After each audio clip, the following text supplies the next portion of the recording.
Welcome to the Rim Break Rodeo. We hope this video helps.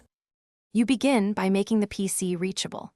Enable Remote Desktop on Windows or install the Remote Agent on Mac OS/Linux. Set a strong user password so credentials work.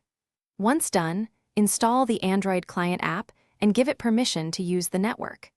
Make sure the PC has a static IP or dynamic DNS and that sleep settings prevent it from going offline. This gets you out of the setup loop and ready to add the machine inside the Android app immediately. You now configure the app to match the PC. Add a new connection using the IP or DDNS name and enter the exact username, domain/user or user at host when required. Choose security settings like NLA or certificate validation. Accept a trust prompt only when it's your machine.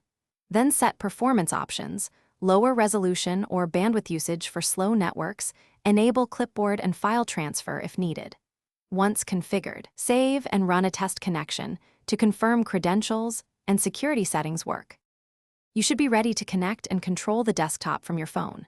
Tap the saved entry, authenticate, and grant any client permissions for input and display.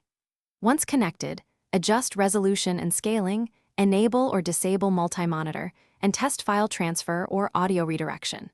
If it fails, first confirm the PC is awake and reachable locally, then check the firewall, router port forwarding or gateway settings, and exact username/password. If still blocked, switch to a trusted relay service like TeamViewer to bypass NAT issues. Thanks for watching. Consider subscribing if we helped you.